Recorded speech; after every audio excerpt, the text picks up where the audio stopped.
Man, this YouTube channel is about to get a lot more fun.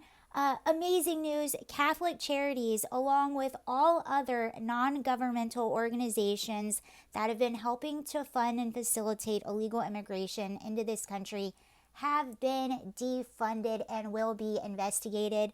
Kristi Noem announced this last night, so I'll tell you a few more of the details and what she said. I could cry.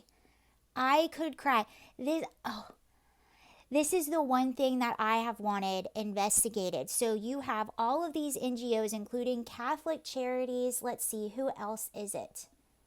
Who else is bye-bye?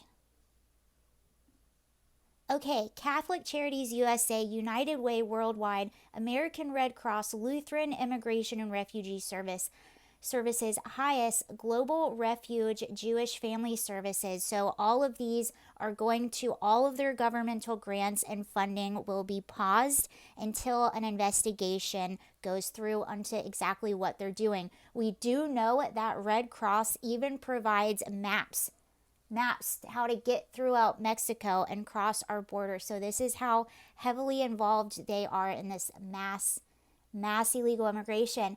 Okay, Homeland Security Secretary Kristi Noem announced Wednesday the department has stopped all grant funding to nonprofits that operate outside of the government control, saying they have been perverted into a shadow government that feeds illegal immigration. Noem said that some non-governmental organizations, which receive millions in federal grants, have been facilitating illegal immigration by helping aliens across the U.S. border.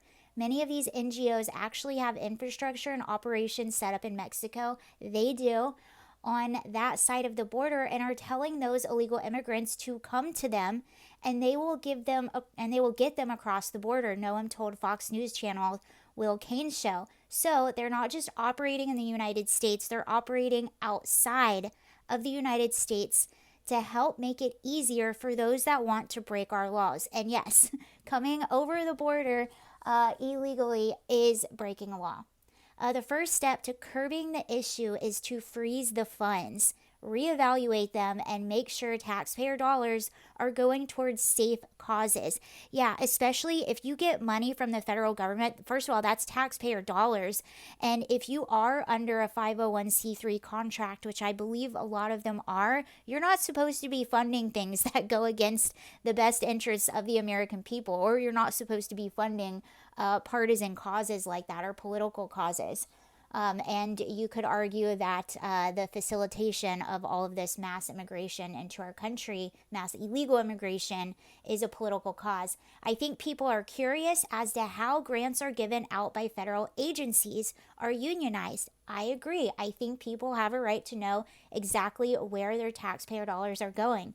Until an evaluation is completed, Noem said the department is not spending another dime to help the destruction of this country.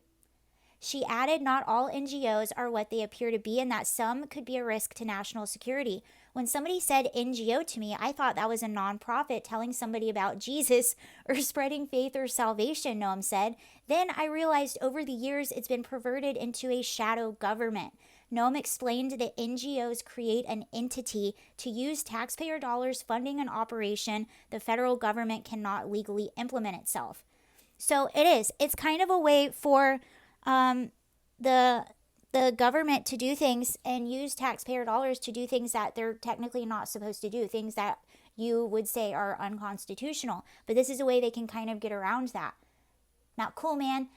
Recently, she said they have been used to undermine the country's national security. Approximately 1.5 million NGOs operate in the U.S., according to the Department of State.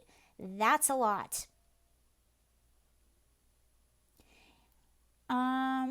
There are no laws prohibiting foreign funding of NGOs, whether that be from other governments or non-governmental sources.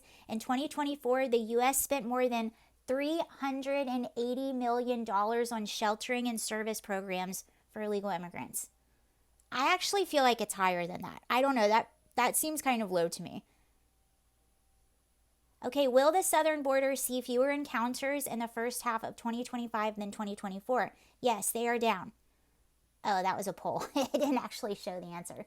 Well, I think I can confirm that they're down. We were getting thousands of crossings every day, and the last update I saw by Bill Malusian on the southern border, he said there were about 500 crossings, which is actually really, really good.